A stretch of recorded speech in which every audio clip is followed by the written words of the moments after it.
ಎಲ್ಲರಿಗೂ ನಮಸ್ಕಾರಗಳು. ಮಕ್ಕಳಲ್ಲಿ ರಕ್ತಹೀನತೆ ತುಂಬ ಸಾಮಾನ್ಯವಾಗಿ ಕಂಡುಬರುತ್ತೆ. ಈ ರಕ್ತಹೀನತೆಯನ್ನು ತಡೆಯಲು ಅನೇಮಿಯಾ ಮುಕ್ತ ಭಾರತ ಅನ್ನೋ ಒಂದು ಪ್ರೋಗ್ರಾಮ್ ಮೂಲಕ ಮಕ್ಕಳಿಗೆ ಫ್ರೀ ಆಗಿ ಈ ಮೆಡಿಸಿನನ್ನು ಕೊಡಲಾಗುತ್ತೆ. ನಿಮ್ಮ ಮಕ್ಕಳೇನಾದರೂ 6ರಿಂದ 59 ತಿಂಗಳಿದ್ರೆ ಅವ್ರಿಗೆ ಐರನ್ ಆ್ಯಂಡ್ ಫಾಲಿಕ್ ಆಸಿಡ್ ಅನ್ನೋ ಒಂದು ಸಿರಪ್ ಬರುತ್ತೆ. ಆ ಸಿರಪನ್ನು 1 ml ವಾರದಲ್ಲಿ 2 ಸಲ ಮಕ್ಕಳಿಗೆ ನೀಡಲಾಗುತ್ತೆ. ಈ ಮಾತ್ರೆ ನಿಮ್ಮ ಎಲ್ಲ ಅಂಗನವಾಡಿಯಲ್ಲಿ ದೊರೆಯುತ್ತೆ. ಅದೇ ರೀತಿ ಮಕ್ಕಳೇನಾದರೂ 5ರಿಂದ 10 ವರ್ಷ ಇದ್ದರೆ ಅವರಿಗೆ ಪಿಂಕ್ ಟ್ಯಾಬ್ಲೆಟ್ ಬರುತ್ತೆ. ಇದು ವಾರದಲ್ಲಿ 1 ಸಲ ಕೊಡಲಾಗುತ್ತದೆ.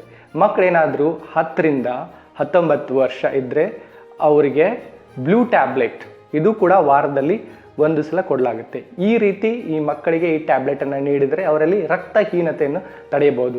ಇದೆಲ್ಲ ಮಾತ್ರೆಗಳು ನಿಮ್ಮ ಗೌರ್ಮೆಂಟ್ ಹಾಸ್ಪಿಟಲ್ದಲ್ಲಿ ಅವೈಲೇಬಲ್ ಇರುತ್ತೆ. ಅದನ್ನೆಲ್ಲ ನಿಮ್ಮ ಮಕ್ಕಳಿಗೆ ನೀಡುವ ಮೂಲಕ ಮಕ್ಕಳಲ್ಲಿ ಅನೇಮಿಯಾ ಅನ್ನು ತಡೆಯಬಹುದು. ನೀವು ಅನೇಮಿಯಾ ಮುಕ್ತ ಭಾರತ ಮಾಡಲು ತುಂಬ ಹೆಲ್ಪ್ ಆಗುತ್ತೆ.